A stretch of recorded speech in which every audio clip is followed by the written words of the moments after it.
rider, Tommaso Gazzini d'Italie, qui lui alors a prévu de faire un... Il a prévu de faire un 360 sur le sommet. On va voir si ça va se dérouler comme il a prévu.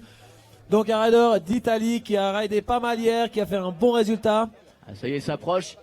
Ah, il a envoyé. Malheureusement, c'est réception un peu floue.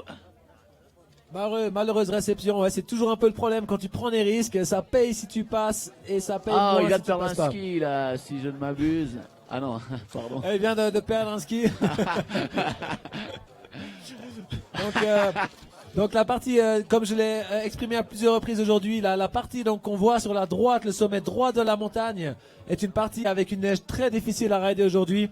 On a une neige changeante, parfois croûtée, parfois poudreuse, parfois gelée, et ça change rapide. Donc si les riders rident vite là-dedans, on a vraiment des changements de neige rapides et c'est difficile à gérer. Donc la technicité du rider est vraiment importante. Donc il continue quand même sa ligne qu'il avait prévu de prendre, une ligne très originale. Là, il va probablement être obligé de sortir avec une grosse barre de rocher.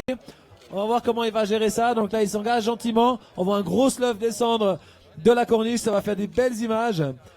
Malheureusement, le slough, c'est aussi un problème pour le rider. C'est-à-dire qu'il n'arrive pas à voir après vraiment où il peut sauter. Donc il attend un peu. Il saute. Énorme saut.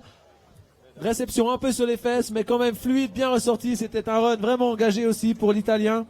Donc Tommaso Gazzini qui a essayé un 3-6 engagé en haut, malheureusement mauvaise réception, et après une grosse barre avec une sortie très technique et malheureusement un petit peu posée sur les fesses, mais quand même un run très intéressant, très technique.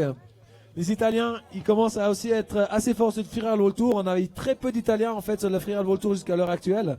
Ça fait plaisir d'avoir quelques représentants de l'Italie aujourd'hui, autant chez les femmes que chez les hommes. On espère qu'ils se placeront bien pour arriver aussi dans le Freeride World Tour l'année prochaine. Donc il arrive maintenant vers la gate, il prend son temps, il profite encore un petit peu de la poudreuse qui est au fond, même si je pense que c'est plutôt la neige ramollie que la poudreuse. Voilà, l'Italien arrive dans la gate, donc les juges devraient nous délivrer le résultat dans à peu près 20 à 30 secondes. Comment ça se passe du côté de Facebook, Jacques? Est-ce qu'on a encore des commentaires intéressants? On a beaucoup de Français là qui encouragent les riders.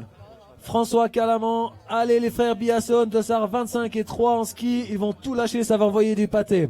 Et je confirme, on leur a demandé ce qu'ils allaient faire aujourd'hui et ça va vraiment être du gros. Donc rassurez-vous, le spectacle va être fantastique dès que les Français, les frères Biasson vont envoyer du gros. Donc on a le résultat qui arrive dans 10 secondes à peu près. Jérémy. Eh oui, 24 points, ce qui lui offre la 9e place. Cindy, à toi la parole. Yes, so Thomas, how was it? Yeah, it was. I've been a little bit unlucky because on a cliff I jumped on the landing. There was like a wind leap. I didn't see, so I crashed. And so anyway, that's it. It's gone like this. Anyway, I had fun. Yeah, doing this competition.